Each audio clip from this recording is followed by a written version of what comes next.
Anong mensahe ang kailangang marinig? Yan. Ng mga Sagittarius? Oh, may mga tao na tayo. Anong mensahe ang kailangang marinig ng mga Sagittarius sa buong buwan ng July 2024? Collective reading nga pala to. Pwedeng nangyayari na o mangyayari pa lang. Kung hindi man mag-resonate sa inyo ang reading, pwede rin mag-resonate ito sa someone na kakilala nyo, puso nyo, magulang, kapatid, anak, kapitbahay, kaibigan, etc.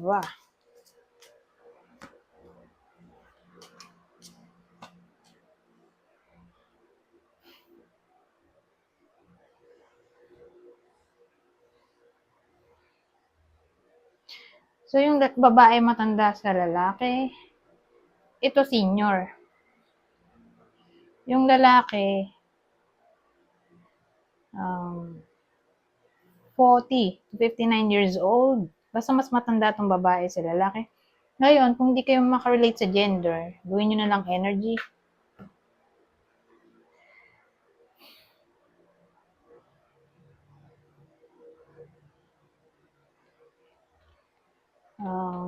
Kasal siguro sila.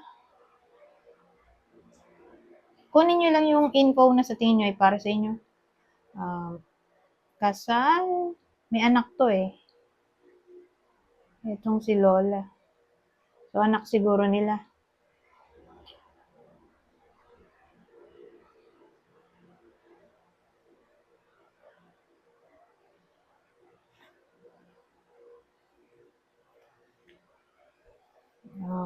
Si Lola mas mayaman kaysa dun sa lalaki. Mas may pera to kaysa sa lalaki. O, ewan ko, for some reason, nagkakapera siya siguro dahil sa pension. Retired na siguro to. Pension, investment, insurance, ewan ko. Pero ito, yung lalaki,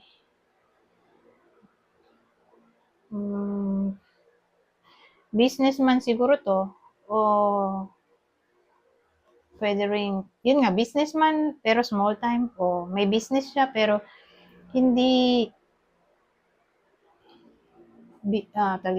hindi malaki kita. O pwede rin namang may trabaho siya. Ay, walang trabaho. Pwede rin walang trabaho o kung meron man ay hindi stable ang income.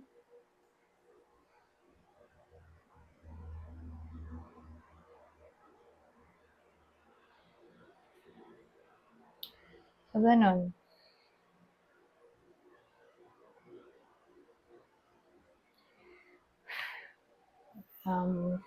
Teka lang.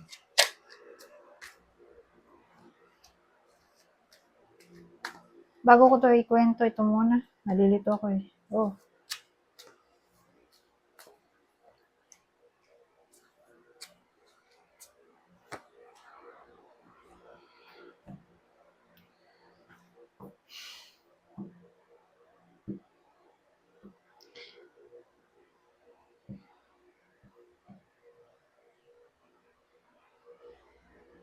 Merong nagkaka-crush dito. Oh. Hindi ko nga lang alam kung kanino. May bata tayo, baka anak nila to.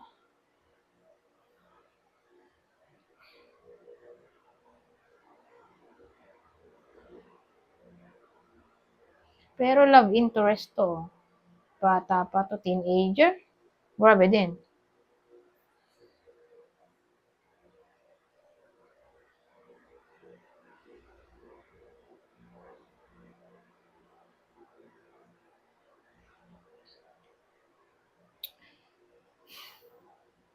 Ano to?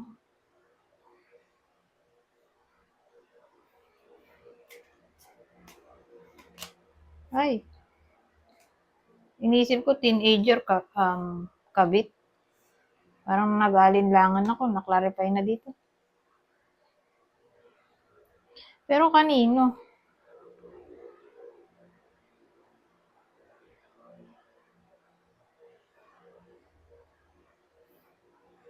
Kasi may intuition to, katabi niya ito. So, siya yung nakakakutob. Siya rin yung uto-uto dito. Pero sila pa rin, hindi naman sila nag-break. So ito, other woman to. May other woman yung lalaki, pero mas bata, bagets, teenager, grabe rin. Clarify nito, third party talaga.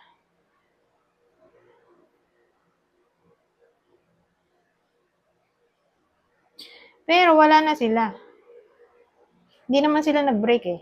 Naging kabit lang niya to. Pero break na sila siguro.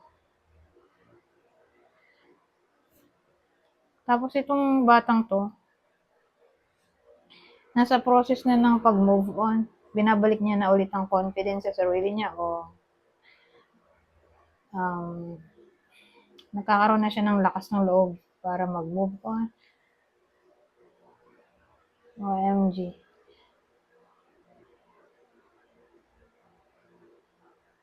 Aware tong si Lola na may bagets na jowa to. Itong asawa niya. Pero break na sila. Anyways, hindi naman sila nag-break ni Lola sa kanito. 40 to 59 years old na lalaki. So again, mas matanda to ng babae kaysa sa lalaki.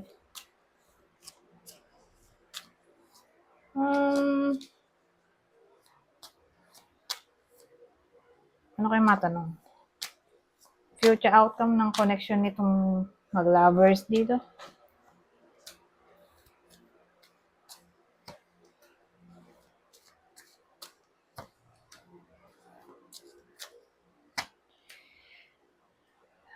Lalaki.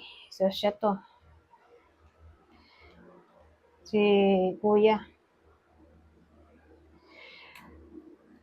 O si lolo. So, yung jowa ni, mag-asawa sila eh. So, ito yung lalaki sa kwento. Energy niya to.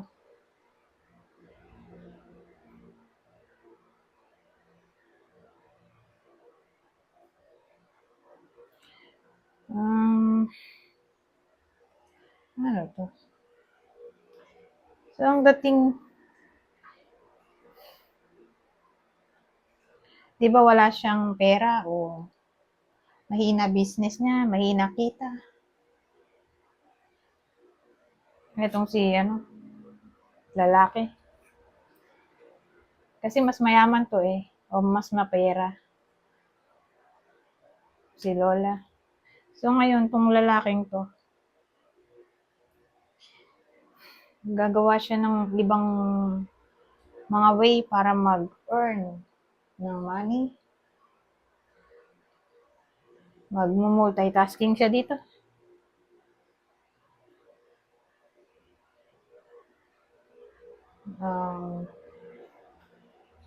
Ang problem, hindi papatok tong mga naisip ng lalaki. May problem tayo dito. O sabihin natin, hindi agad. Pwede rin naman ganun. Either, hindi talaga magbo-boom o hindi agad magbo-boom yung mga racket na gagawin ni Kuya. Ito ni lalaki. Pero kahit ganun, nasabihin natin, hindi nga mag-click yung maiisip niyang ibang source of income, mga project na gusto niyang simulan. Whether hindi mag-click o hindi agad mag-click.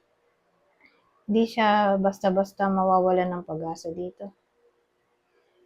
Magiging optimistic siya na magkapera o maayos itong mga sisimulan niyang source of income.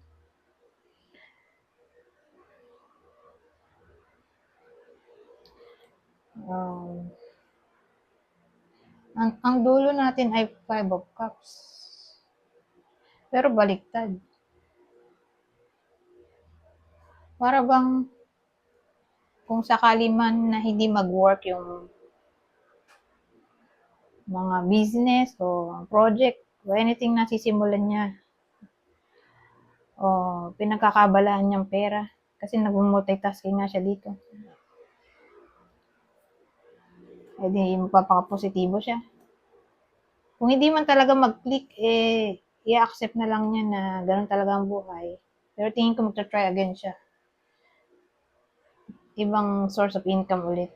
Maghanap siya ulit ng ibang source of income. Ganun ang dating.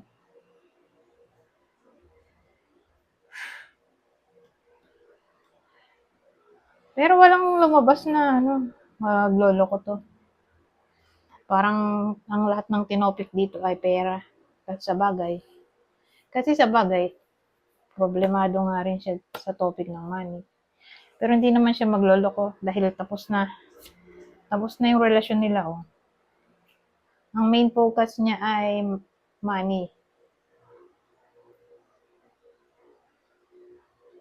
Sa July. Okay? Kasi July reading to.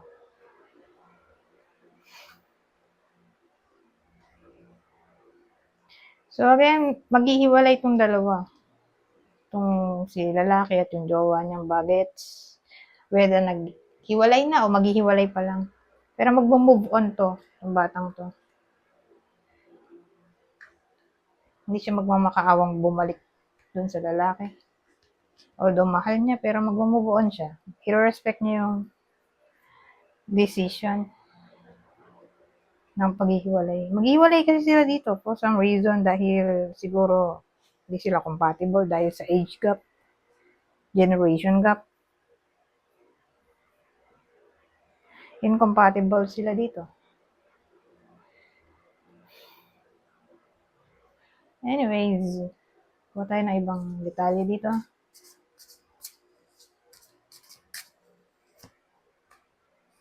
Past life connection. Teka lang. Ito rin, oh. Balancing to. Juggling nga, oh. Juggling din.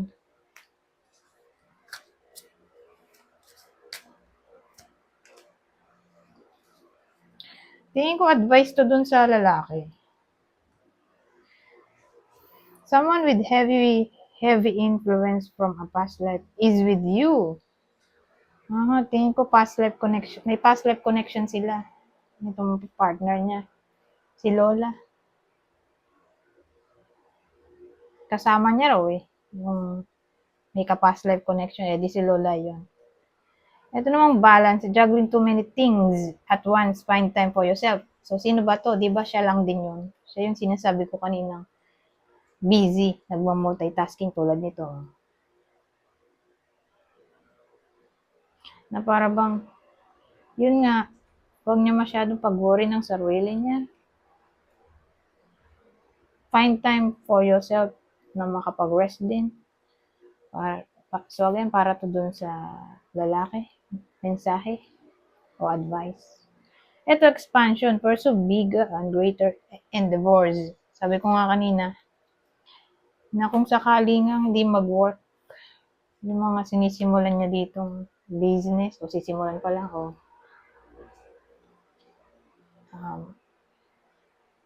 mga project, o basta source of income. Di ba, kung pumalyaman, o hindi agad mag-boom, magiging optimistic tong lalaki. At kung hindi talaga mag-boom, i-accept na lang niya na ganun talaga ang buhay. So, kailangan mag-try again. So, kung sakali nga na hindi mag-boom tong iniisip niyang career, business, wag siyang mawalan ng pag-asa. Di ba, i-accept naman niya yung reality na tanggap naman niya kung sakaling hindi mag-boom. So, ang advice dito ay i-pursue niya yung mas bigger at greater na endeavor daw. So, sa madaling salita, huwag siyang mawalan ng pag-asa na maging successful.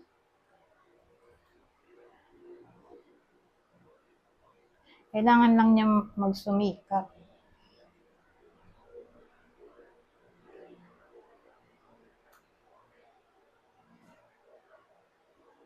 I-expand niya palalo yung kanyang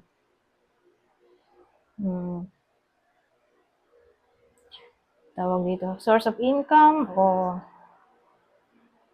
anything na may kinalaman sa money. Ganun ang dating expansion kasi. O lawakan niya yung isip niya siguro. Mas lawakan niya pa yung knowledge na meron siya. Kasi pwedeng doon naman yung expansion sa knowledge, di ba? Mag-aral pa siya para makatulong pa sa pagkuha ng mas maraming income. Anyways,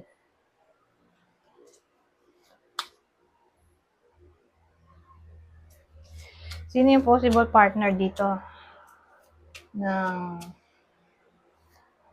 Sagittarius? Regardless kung ikaw yung babae o lalaki sa kwento na to, basta yung partner. Sino yung partner ng Sagittarius sa kwento na to? Para malaman nyo kung para sa inyo ba to itong reading o hindi. Virgo,